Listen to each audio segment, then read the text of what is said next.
And now, here is Larry Haynes as Mickey Spillane, that hammer guy.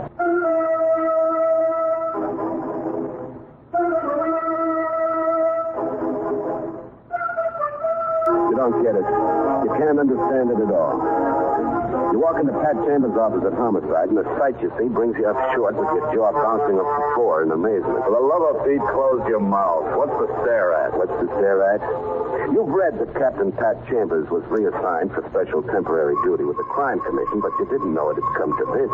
Guy feels like dressing up once in a while, Mike. What's so wrong about it? Oh, so that's what it is. I knew there was something strange about you. Hey, this tux fits all right, doesn't it? My mistake. I'm sorry. Mistake about what? The disguise, Mr. Holmes. For a moment, I thought you were the head waiter at a Bowery coffee joint. Very funny. Any other comments? Yeah. The sign on your door says Homicide. So? So you ought to book that shirt you're wearing. The collar looks like it's killing you. Hey, it is a little tight at that. Yeah, what's the deal, Pat? Is that formal straitjacket your uniform for the new job? Hey, cut the ribbon, will you, Mike?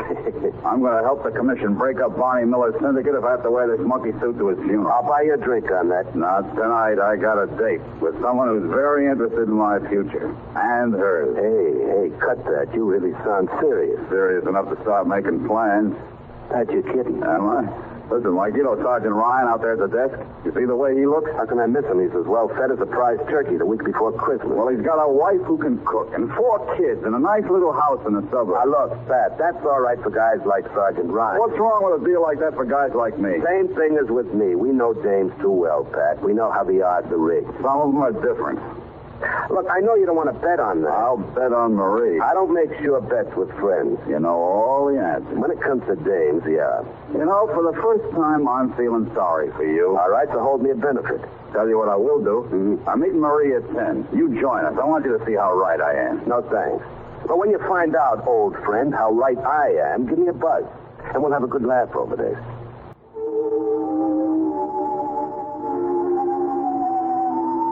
So you leave Pat looking at you like that annoying kid in your grade school class who had all the answers. But you know Pat is only temporarily derailed. You know he's too smart for any dame. So you have yourself an evening. Get home around 2:30 a.m., and just as you unlock the door, your phone is ringing. I understand you're a friend of Captain Chambers, Hammer. So? Well, your boy's in a little trouble. Something that'll fix him good. That is, unless you're interested enough to do something about it. What is this, a gag? Do you think it's funny? Wait till you hear the tagline. It'll kill you. Who is this? My name is Hank Busby. I'm at 943 East 20th Street, apartment 4E. Come on over while there's still time to laugh. Guy Busby doesn't sound funny, so you shove your hat back on and drive downtown to that address. You jab the door buzzer for over a minute, and finally the door swings back. What do you want? And the tall, sleepy-eyed dame is busy tucking herself into a pink cloud of a robe that's as soft and loose as her rippling yellow hair. You know, it's almost 3 in the morning. I'm Mike Hammer. So take your name and bring it back where it belongs. 3 in the morning. Not so fast with the door, sister. I got a call to come here. Well, if you did, this is the wrong Well, apartment. you're Mrs. Busby, aren't you? Mrs. Hank Busby? This is Henry Busby. Or Carol Busby. Why? Your husband phoned me. My husband? Now, look, I'm too tired to play games. I spoke to your husband 15 minutes ago, and he told Oh, me... no. You couldn't have talked to Henry. He's dead. What? My husband died over a year ago.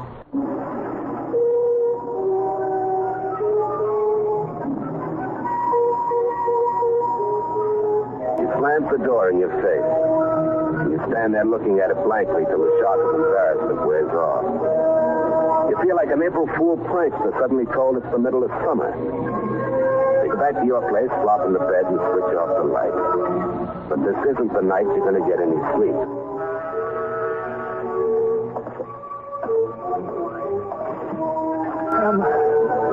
Help me. The little fat guy leaning against your door looks like he's on his last legs. His eyes are black glazed pools surrounded by a face the color of a flower bag. Please, let me in. Who are you? I talked to you on the phone. Hey, Busby. What?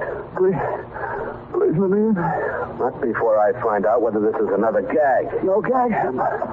This is no gag.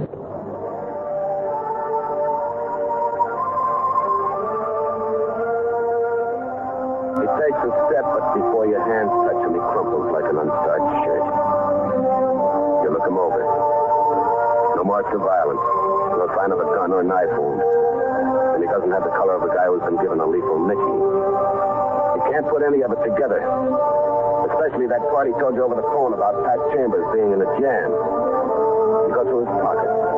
Nothing but a photo negative in a plain envelope. As you walk over to the table lamp to examine it, you forget the door is still open. But you're reminded of it suddenly when... Please stay right where you are, Mr. Hammer. The voice isn't sleepy anymore. It's as steady as the hand that holds the gun pointed at you. He's dead. Oh, well, he couldn't be. You said your husband died over a year ago. He is dead, isn't he? You should know. I didn't kill him. Maybe you frightened him. That's impossible. Do I look like the kind of person who frightens men? Oh, I'm scared to death of you. You make me shake all over like a kid in a Model A with his first date. Well, turn your motor off, Mike. You're not going anyplace with me. Look, what do you want? You should know the answer to that one. Now, you overrate me. I'm a lousy contestant for a quiz show. I'll give you a hint. Now, would that be cricket? The negative. Negative? Look, why don't we talk about something positive, like what this is all about? I'm not here to answer questions. This gun should convince you of that. The negative, please. Would you really use that gun? Don't try me. I saw you slip the negative into your pocket. Oh. Why can't your eyes be just beautiful instead of sharp, too? Turn around. I'll get the negative myself. Yeah, but you be careful now. I'm ticklish. Turn around. And no tricks. All right. I'm leaving now. What? Not even a kiss goodbye? A kiss. All right, Mike, if you really insist.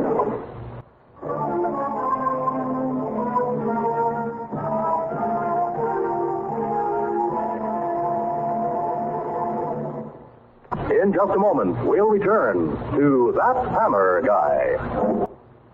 And now, back to the Mickey Spillane mystery. That Hammer Guy.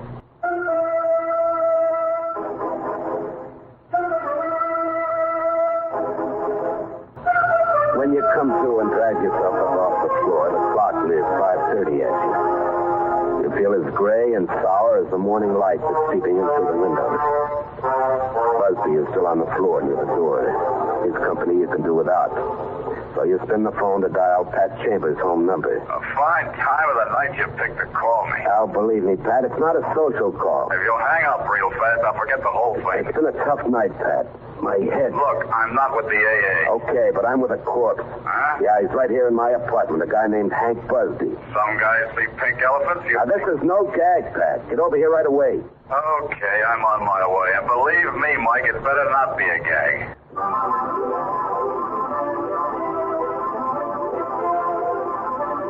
Pat comes right over, and with him the medical examiner. The ME gives Pat his report while you boil some coffee on the two-burner. After the ME leaves, Pat joins you in the cup. Ooh, you still make the lousiest coffee in town. Well, I just could never make the grade in home economics. That's why I was drummed out of Vassar. It was no gag. I never joke about murder, Pat. It wasn't murder. What? The ME said it was heart failure. What'd you say he told you his name was? Hank Busby, what? Like your name is Busby. He was Charlie Fergus. How do you know? How do I know? He's on my list for the Crime Commission investigation. You mean he's tied up with Barney Miller? He was Miller's errand boy. Did the legwork, collections and that stuff. And he wasn't married? What kind of a dame would marry him? Well, there's always a dame, even for a guy like Busby. Still on the dame kick, huh? Yeah, sure, but there's no use talking with you about it, is there? No use, Mike. Wait till you meet Marie. You'll see the difference. There is no difference. Okay. Well, what about the negative? I didn't get a chance to make it out. The dame came in too soon. Must be worth something to have her conk you. Yeah, it'll be worth something for me to catch up with her. I'm sure you will catch up with her. That you can bet on, Pat. Now, one thing I can't figure out. What's that? What Charlie Fergus meant when he said you were in trouble. Trouble? Me? I got everything I want. I like my new assignment. I got Marie. I ask you, Mike, what trouble could there be for me?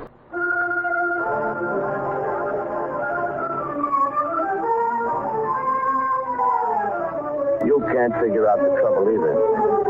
Except for the normal kind that a dame can hypnotize.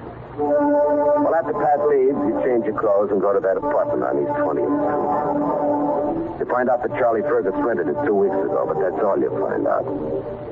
When you call your phone service that afternoon, there's a message that Pat Chambers wants you to meet him at an address down in the village. Something about Barney Miller. As you press the door buzzer, you wonder what Pat had found out. Been waiting for you, Hammer. Come on in. Only it isn't Pat Chambers at the door or any other cop. That's the first surprise. Mr. Miller doesn't like to be kept waiting. Come on. And that's the second surprise and the most shocking. What's this about, Miller? I understand words around that Pat Chambers wants to see me. Is that right? Why don't you find out from him? I also understand you're interested in me, too. Is that right? That you're right about. Well, sit down. Why be uncomfortable? Pull up a chair for him, Trask. Glad to be of service. Well, thanks for the hospitality, but I'm not staying. Trask. Never pass up friendly gestures, Hammer. Sit down. From hospitality. My attitude towards my guests depends on them. Let's try out on a topic that interests me. Like what? Like the negative that Fergus had.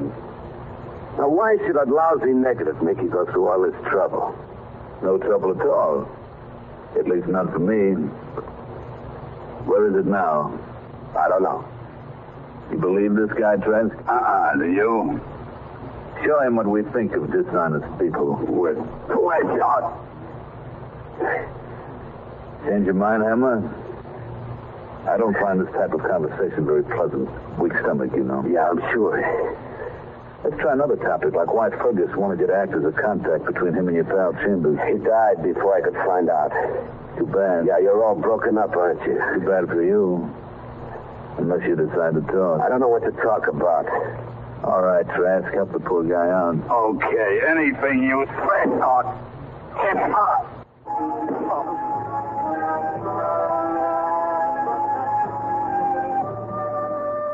You feel like an insect pinned to an exhibit board under Miller's cold stare. Your eyes blur with pain. But you're lucky enough to go out before Trask is finished working you over. When you come to, you're alone. Alone with the ache of hate inside that hurts even more than the searing bruises on your face. You get out of there and make a fast phone call to Pat Chambers. Sergeant Ryan tells you what restaurant Pat is having dinner at, and he also tells you that Pat is having it with his girlfriend, Marie. When you get to the eatery, you spot Pat and his dame. You didn't know what Marie looked like, but the dame sitting across the table from Pat, smiling at him with a smile that would sweeten a gallon of vinegar, is the same doll who kissed you with a gun butt and took that negative. You back off before Pat can spot you, and you wait in your car till they come out. Then you tail them. Pat drops the dame off and then drives to his place. You wait a minute and then jab the doorbell. Come on in, Mike. Glad you dropped by. Have a drink? No, thanks. What's the matter? A dame, that's the matter. Judging from the way your face looks, she's some slugger. What happened? Dame didn't do this. Then who? I'll get to it. How's your luck holding out with Barney Miller? I'm getting ready to sign, seal, and deliver him over to the commissioner. I figured out why Charlie Fergus came to me. You did? Yeah. Because he knew you and I were friends. Oh, you mean he wanted to use you as a go-between? Yeah, that's what I figured. Could be. Anything else you figured? Yeah, plenty. But I'll tell you about it when I'm positive sure. I'll see you around. You sure you won't have that drink, Mike? Well, take care of yourself. Yeah, that goes for you, too. So long. Oh, by the way. Yeah, Mike? I saw you having dinner in that restaurant tonight. So? Well, why didn't you join us? Well, I wanted to talk to you alone. You could have talked in front of Marie. I trust her with everything. You do? Yeah, and as long as you're here, you can be the first to know. We decided on it tonight. On what? To announce our engagement next Sunday. Oh? What do you mean, oh? Sound like happiness just came to your worst enemy. Now, you know I'm your friend, Pat. Why don't you behave that way? Pat, the worst thing a friend can do is stick his nose into his buddy's problems with a dame. Problems? I have no problems with Marie. Where's she from, Pat? I've never seen her around before. Out west someplace. She's been in New York 6 months. What else do you know about her? I love her. That's all I want to know. Well, I'll be on my way. Wait a second. You started something. Finish it. You started something that might finish you. Meaning? Meaning that dame. If you're trying to be funny, it's not coming off. Now, you're a smart cop. Don't you think you ought to find out something about her before you go off the deep end? I don't have to know. She's all right by me. I could tell you a few things. Nobody asked you. Pat, I know something about her. I don't want to know the kind of things you know. This dame's wrong for you. Shut up. She'll use you and throw you to the dog. I said shut up. You bull-headed cop. Can't you see that? Get out of here. How about that drink? Get out. I didn't want it anyway.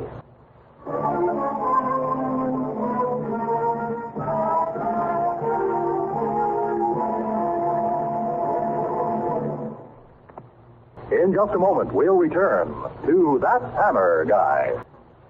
And now, back to the Mickey Spillane mystery, That Hammer Guy.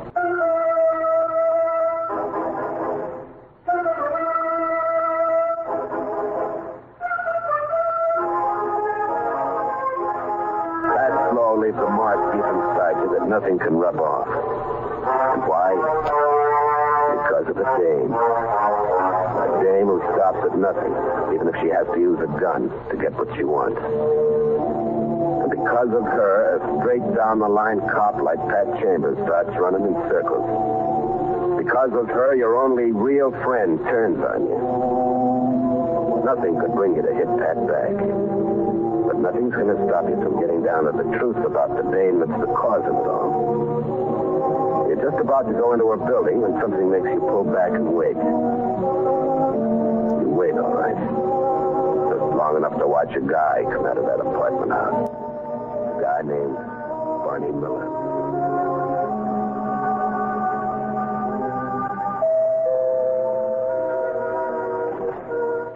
Barney, I told you not to come back when...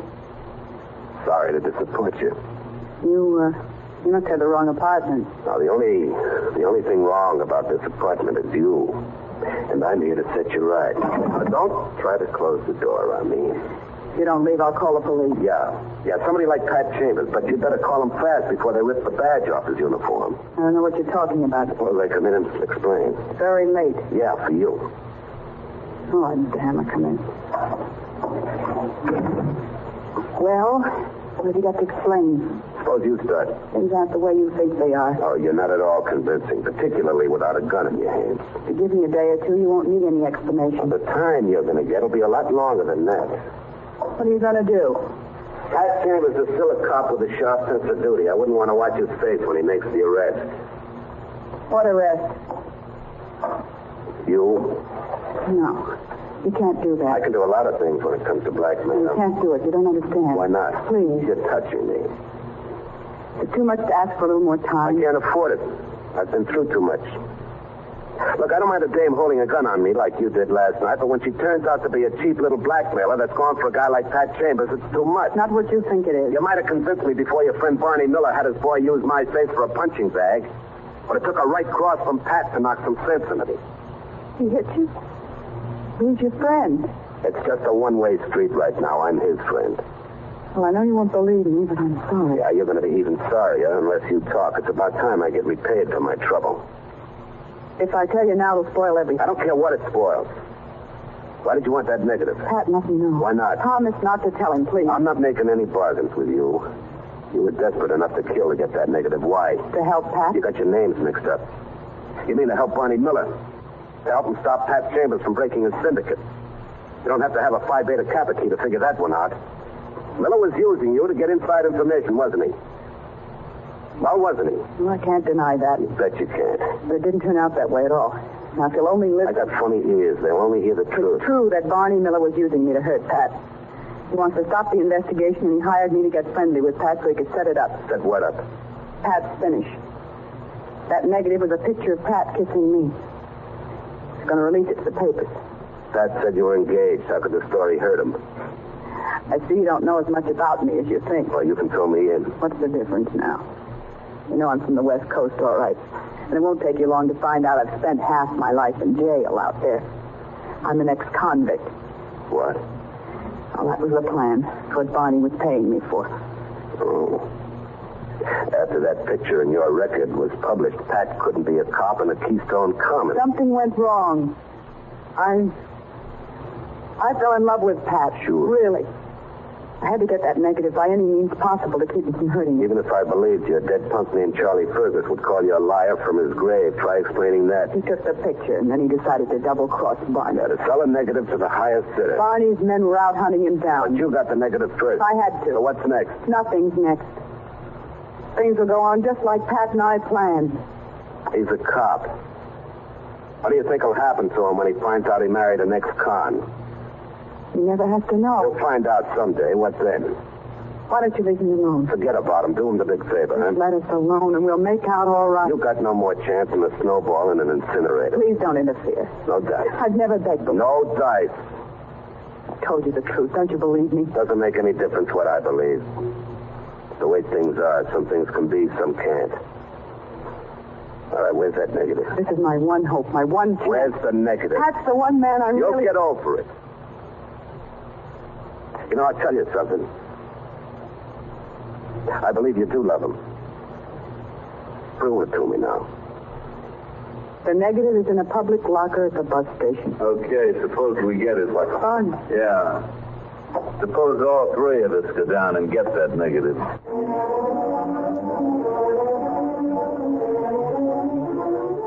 Miller takes you and the dame down to his car.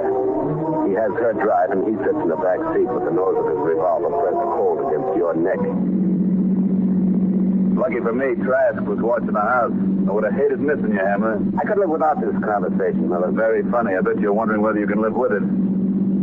I hope Marie's driving doesn't make you uncomfortable. I hate women drivers, particularly the kind that use double crossroads. Maybe I'm being honest for the first time in my life. Shut up and keep driving. Hey, you're going the wrong way. It's the only way. Turn it around, Marie. You're not going to get that. Turn around or I'll let you have it. Go ahead, shoot. What good will it do Get now? your hands off that wheel. Let's go. I'm You're not getting that negative. You're driving me down.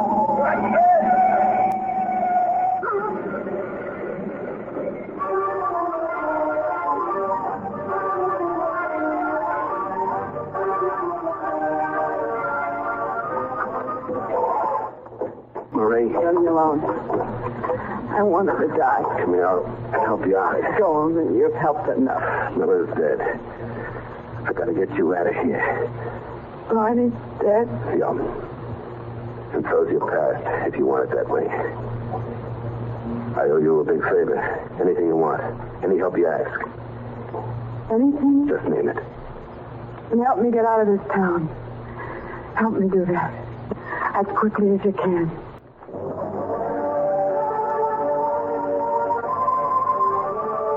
Anything she wants, you promise. And that's the way it is.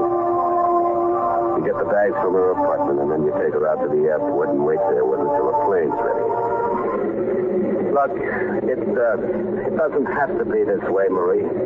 Some things can be and some can't. You said so yourself. I can be wrong. You wanted me to prove how much I cared for him. Well, I'm proving it now the best way I can. It's gonna be rough on him. Would have been rougher the other way. You know I'm right. Yeah. What am I gonna tell him? Just the part that'll make him forget me? I won't forget. No, I'm not worth remembering. The plane's ready now. Marie. Pat, I've been looking all over for you, Marie. What happened? Where are you going? Where I'm going's none of your business. Oh, what's wrong? Marie. Get your hands off me. Oh, what's wrong? You're going to tell me. Your friend here will tell you. Mike? He'll tell you, and he'll show you the negative. Now get your hands off. I hate it when a cop puts his hands on me. I hate it every second when you touch me. Marie. I wouldn't want to miss that plane. So long, cop. Marie. Pat, get out of my way. I got to find out. I'll tell you, Pat. I'll tell you everything you should know.